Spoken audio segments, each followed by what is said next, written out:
네, 반갑습니다. 자, 오늘은 헬릭 스미스에 대해서 좀 얘기를 해볼까 합니다. 헬릭 스미스.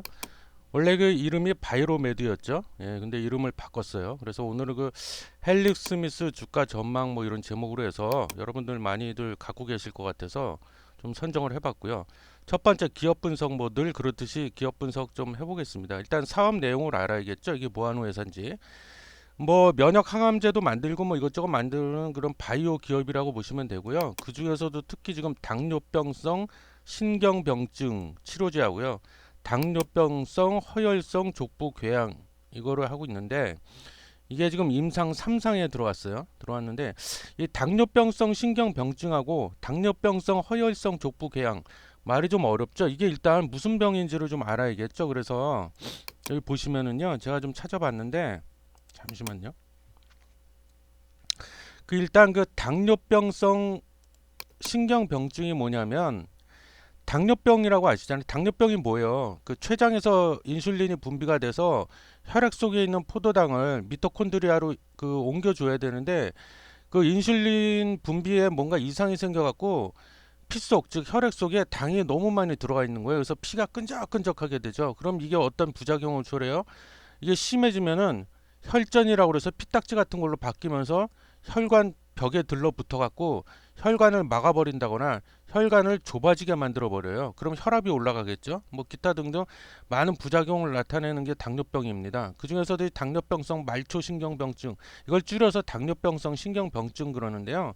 말초신경은 뭐예요? 우리 예를 들면 손가락 끝이나 발가락 끝 그래서 우리 신체상의 끝단, 맨 말단에 있는 그런 신경 조직을 우리가 말초신경이라고 부르고요. 미세혈관 같은 게 대표적이죠. 미세혈관은 물론 뭐 온몸에다 퍼져 있지만 여기에 뭔가 이상을 일으키는 거예요. 그래서 여기 보면 당뇨병 환자에게서 나타날 수 있는 말초 감각신경 합병증으로 양쪽 발 혹은 양쪽 손에 저리거나 시리고 또는 찌릿찌릿한 그런 따가운 느낌이 드는 거 이런 거를 말초신경병증, 당뇨병성 그렇게 얘기한다고 합니다. 그래서 이게 더 심해지면은 감각 자체가 둔해진대요. 그리고 그 외에도 운동신경, 자율신경에도 이상이 발생할 수 있다. 이게 이제 당뇨병성 신경병증이고요. 그럼 당뇨병성 그 족부 질환은 또 뭐냐? 다리족이래요. 다리. 그래서 신경이 서서히 파괴가 되고 혈관도 점점 아까 제가 말씀드렸죠. 막히게 돼 갖고 몸의 가장 말단에 위치한 발, 그죠? 발에서 가장 먼저 그리고 가장 심각한 문제가 생기게 된다. 그래서 우리가 당뇨발, 뭐 당족 이런 표현을 많이 하는데, 그러니까 쉽게 말하면 발이 썩는 거야 그냥. 예? 혈관이 막히거나 좁아져 가지고 산소나 혈액이 제대로 빨리빨리 공급이 되어 줘야 되는데 그게 안 되다 보니까 점점 발이 썩는 거예요. 그래서 심한 경우 다리를 절단하는 그런 안타까운 일까지 벌어지죠. 예, 그래서 그런 게 당뇨병성 신경병증과 당뇨병성 허혈 족부 궤양이다. 그래서 이거에 대한 그 치료제, 이건 이제 유전자 치료제의 일종인데요. 이걸로 해서 이 헬릭 스미스가 여기에 이제 치료제 개발을 하려고 주력을 하고 있습니다. 그래서 사업 내용은 그렇고 이 지배 구조를 보면 최대 주주는 김선영 및 특수관계인 12.14%의 지분율을 갖고 있는데 김선영이 이분이 아마 그 서울대 교수님일 거예요. 그래서 이분이 아마 회사를 창업한 걸로 알고 있는데 근데 이게 약간 제가 보기엔 이게 좀 불안하다. 왜냐하면 이 최대 주주의 지분율이 꼴랑 12.14%밖에 안 돼요. 그래서 지배 구조만 놓고 보면 약간 좀 불안하다 지금. 그렇고 자산이 얼마 있냐? 3,080억이 있답니다.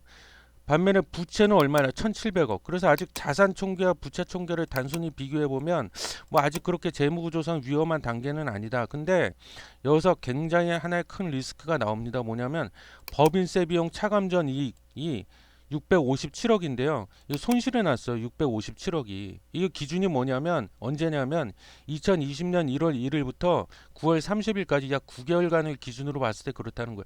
법인세를 빼기 전에 법인세 납부해야 되잖아요. 법인세를 빼기 전에 이익이 657억인데 이게 손실. 그러니까 정확히 얘기하면 법인세 비용 차감 전 손실이 되겠죠. 657억 손실이 났어요. 반면에 매출액은 32억밖에 안 됩니다. 그리고 영업이익도 적자 마이너스 417억. 그리고 자본 총계 자기 자본이 2020년 9월 기준으로 1370억이다. 그죠? 근데 한 가지 좀 말씀드리고 싶은 거는 이 바이오 기업이라고 했잖아요. 바이오 기업에 투자하실 때는 약간 좀 위험하긴 한데 바이오 기업이 왜 이 제조업이 아니란 말이에요. 뭐 물건 팔아 돈 버는 그런 기업이 아니기 때문에 그 뭔가 좀 뭐랄까 그 대박이라고 해야 될까? 대박의 어떤 그런 그 제품 약을 그 뭐야 개발하기 전까지는 계속 속된 말로 돈을 꼬라박을 수밖에 없어요. 그래서 이 영업이익이 계속 적자가 나는 거는 뭐 그닥 그렇게 크게 신경 쓸 일은 아니다. 바이오 기업의 특성이 그래요. 그래서 매출도 좀 32억으로 비교적 작은 편이죠. 근데 문제는 뭐냐면 이 헬릭스 미스 같은 경우 문제는 이 뒤에 나옵니다. 예, 일단 자본 총계 자기 자본이 1370억이고 리스크가 있습니다. 리스크. 첫 번째 두 개의 리스크가 있는데 지금 2019년도에 법인세 이 세전 손실이란 게 아까 얘기한 거죠. 법인세 비용 차감전 손실 그게 자기 자본의 50%를 이미 넘어섰어요. 그러니까 자기 자본의 50% 이상을 까먹었다는 얘기야 벌써. 그리고 올해 2020년도요 이미 상반기에만 세전 손실이 자기 자본의 33%를 넘어버렸어요 이미. 위험한 겁니다. 그래서 올해도 만약에 적자가 2020년 뭐 지금 얼마 안 남았죠. 올해도 적자가 만약에 계속돼 갖고 누적이 돼 갖고 이게 자기 자본의 아까 얼마라고 했어? 자기 자본이 1370억이라고 그랬는데 1370억에 50%를 넘어가 버리면 관리 종목으로 지정이 돼 버려요. 근데 이미 아까 여기 보면 법인세 비용 차감전 손실이 657억이라고 그랬죠. 이미 이 9월 기준으로 이렇게 손실이 나버렸어. 근데 이 자기 자본이 1370억이야. 그러면 대충 계산해 봐도 50%가 조금 안 돼요 지금 9월달 현재 뭐가 까먹은 게 손실 난 게 그래서 위험하다는 거죠. 그래서 올해도 계속 적자가 지속이 되면 자기 자본의 50% 그래서 자기 자본의 50%를 넘어버리면 즉 까먹어 버리면 관리 종목으로 지정이 된다. 이거는 법이 그래요. 근데 이걸 어떻게든 피해야 되잖아요. 피하려면 어떻게 돼요? 자본금을 늘리는 수밖에 없어. 이거는 뭐 숫자 노름죠. 숫자 노름. 자기 자본을 늘려버리면 그만큼 자기 자본의 그 까먹는 퍼센테이지가 줄어드니까 어떻게 보면 착시 현상이야 착시 현상. 그래서 유상증자를 이번에 하죠. 예, 헬릭스 미스가. 그래서 유상증자를 통해서 자본금을 늘려야만 하는 상황인데 만약 이번 그 유상증자 실패를 해버려 갖고 관리 종목으로 지정이 되면 이 전환사채란 말이 있는데 이게 좀 어렵죠. 전환사채 CB라고도 보통 부르는데 전환사채 그 전환사채가 뭐냐면 사채입니다. 사채 어? 빚을 내는 거야. 회사채를 발행해. 근데 전환이란 말이 붙었네. 그럼 이거 말 그대로 전환을 할 수 있다. 뭘로? 주식으로 전환을 시켜버릴 수가 있어요. 그러면은 이 헬릭스 미스 입장에서는 그거 안 갚아도 돼. 사채가 주식으로 바뀌어 버리니까. 그래서 이 전환할 때 한 주당 얼마로 전환을 할 거냐. 그래서 그걸 전환 가액이란 게 있고요. 아무 때나 전환을 할 수 있는 게 아니야. 이 돈을 빌려준 사람 입장에서 전환할 수 있는 기간이 딱 정해져 있습니다. 근데 이 제가 보니까 유동성 전환사채로 발행한 게 640억을 발행을 해놨어요 이미. 그래서 이게 만약에 관리 종목으로 지정이 되면 기한이익이 상실이 돼버립니다. 기한이익 상실 뭔가 잃어버렸다. 뭐를 기한이익을 기한에 대한 이익 무슨 얘기예요? 쉽게 얘기하면 여러분들이 그 휴대폰을 사시잖아요. 스마트폰 이런 거 한번 예를 들어볼게요. 이해하기 쉬우시라고. 휴대폰을 보통 할부로 사잖아요. 뭐 삼성의 갤럭시 폰이다 그러면 그게 뭐 120만 원짜리인데 120만 원을 일시불로 다 내고 구입하는 사람이 몇이나 되겠습니까? 그래서 보통 뭐 24개월, 36개월 약정을 걸어놓고 그렇게 할부로 구매를 하는데 내가 만약에 단말기 할부금을 3개월, 6개월 계속 연체를 시켜갖고 못 냈어. 그럼 어떻게 돼요? 그거 일시에 나눠서 낼 수 있는 그 이익을 다 잃어버려 갖고 그 남은 거 120만 원짜리다 그럼 120만 원을 전부 다 한 번에 다 내야 돼. 그런 경우는 기한 이익 상실. 이 전환사채도 마찬가지예요. 채권을 발행했는데 특정 기간 동안 그거 한 번에 다 안 갚아도 돼. 근데 나중에 그 특정 정해놓은 기간에 주식으로 그 돈을 빌려준 사람 입장에서 채권자죠. 주식으로 내가 바꾸길래 그럼 바꿔도 되는데 이게 관리 종목으로 지정이 돼 버리면 그게 아니고 일시에 다 갚아버려야 돼요. 헬릭스 밀스 입장에서. 그래서 그거는 나눠서 갚아도 되는 거를 그렇게 함으로써 이익을 취할 수 있는 건데 그 이익을 상실했다, 잃어버렸다. 그래서 일시에 다 갚아버려야 된다. 그게 얼마냐? 640억이다 이겁니다. 그래서 이게 그러면 대규모 현금 유출이 당연히 일어나겠죠. 갚아야 되니까. 그렇게 되면 거래 정지 혹은 상장 폐지로 갈 확률이 매우 높다. 그래서 지금 헬릭스 밀스가 이런 상황이에요. 그래서 지금 유상증자를 실시하는데 총 모집액이 1061억이죠. 그리고 청약 기간이 구주주 같은 경우에는 여기 나와 있죠. 2020년 12월 18일부터 2020년 12월 21일까지고 신주 일반 공모가 2020년 12월 23일부터 12월 24일까지. 근데 이게 실패하면 큰일 난다는 거죠. 예? 그래서 그리고 두 번째 지금 리스크가 또 하나 있냐 뭐냐면 옵티머스 사태 아시죠? 그 시끄러웠잖아요.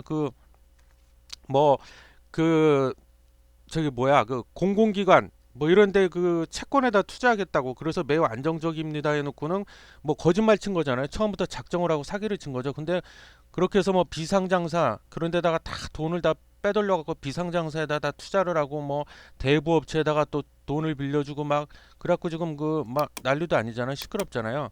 근데 이 헬릭 스미스가 여기 옵티머스뿐만이 아니라 다른 그런 사모펀드에다가도 투자를 많이 했는데 그 R&D 자금을 갖다가 여기다 투자를 해버려 갖고 대규모 손실이 났어요. 지금 많이 까먹었다고요. 이것도 지금 큰 리스크가 터졌죠. 그래서 지금 현재 헬릭 스미스의 리스크는 첫 번째 이거고요. 지금 잘못하다 유상증자가 실패해버리면은 거래 정지나 상장 폐지로 갈 확률이 높다. 이게 첫 번째 리스크고 두 번째는 그거 옵티머스 같은 사모펀드에다 R&D 자금을 잘못 투자해버려 갖고 대규모로 손실이 났다. 가뜩이나 돈도 없는데 그죠? 그러면은 어떻게 해야 되냐? 그렇다고 희망이 없냐? 희망이 있긴 해요.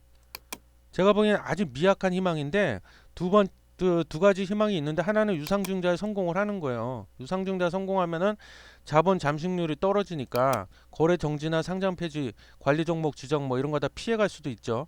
그리고 두 번째 희망은 임상 3상 지금 하고 있다고 그랬잖아요. 앞서서 그게 성공을 하는 겁니다. 근데 제가 보기엔 과연 유상증자 이거 성공할 수 있을까 싶긴 해요. 저 개인적으로는 뭐 뚜껑이야 나중에 열어봐야 알겠지만 여기다가 이거 투자를 하려고 할까요? 이거 유상증자에 참여를 하려고 할까 싶은데요. 저는 개인적으로. 그리고 임상 3상 지금 들어왔는데 임상 3상이 지금 현재 당뇨병성 신경병증 치료제가요. 미국에서 임상 3-2상 시험을 위한 환자 투약을 시작했다 했는데 이게 실패할 수도 있고 성공할 수도 있죠. 물론 성공하면 좋은데 이건 모르는 거 어떻게 보면 도박이에요, 도박. 그래서 제가 웬만하면 평소에 지인들한테도 그렇고 여러분들한테도 그렇고 바이오 기업은 리스크가 원체 큰 업종이다 보니까 물론 터지면 대박이죠, 대박, 초대박인데 그게 사실은 현실적으로 좀 어렵다. 그리고 임상 1상, 2상, 3상이 있는데 3상 같은 경우에는 돈이 엄청나게 많이 들어갑니다.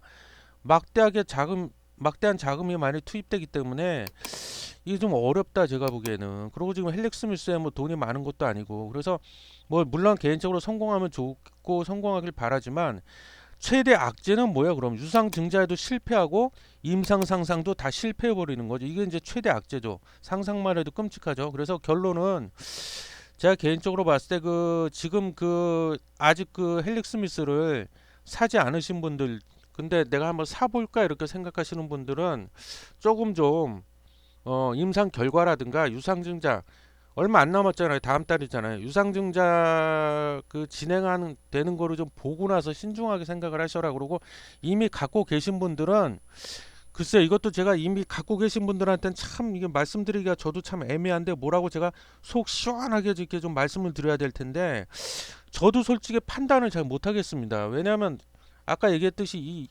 유상증자야 뭐 둘째 치고 그러면 우선 1차적으로 급한 건 유상증자인데 임상 3상이 과연 이게 성공할지 실패할지 이걸 누가 어떻게 알겠습니까? 우리가 뭐 바이오 전문가도 아니고 그리고 전문가라고 해도 이게 제가 보기엔 이런 말이 좀 그런데 도박이야 도박. 막말로 다 진짜 실패할지 성공할지 이걸 누가 알겠습니까 이거를.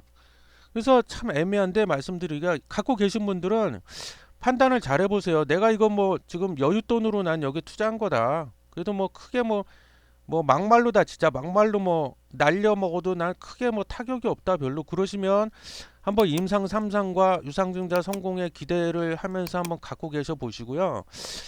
나는 그 여윳돈으로 한 거 아닌데 그러면은 그냥 과감하게 파세요. 저는 그렇게 강력하게 말씀드리고 싶습니다. 그리고 지금 현재 주가 차트를 잠깐 볼까요? 그러면은 주가 차트를 보면 지금 이렇게 돼 있어요. 예? 17,000 최소값이 17,091원.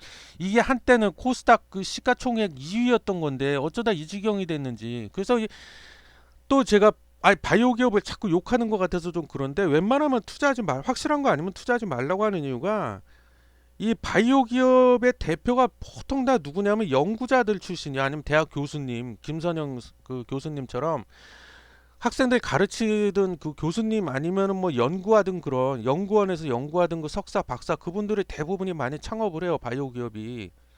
그러다 보니까 이분들이 재무 관리에 좀 소홀해요. 아니, 소홀하다는 표현이 좀 그런데 하여튼 이게 잘 몰라. 그래서 이제 CF 최고 재무 책임자를 영입해 오기도 하는데 그래서 그런 건데 그러다 보니까 재무가 특히 바이오 기업은 아까 얘기했죠. 무슨 고정적인 제조업이 아니다 보니까 고정적인 수입이 별로 없어요. 그러니까 보조금 받아갖고 연구비 받아갖고 계속 때려 박는 거야 그냥 거다 계속 적자 손실 보면서 그렇기 때문에 재무 관리를 정말 잘해야 되거든요.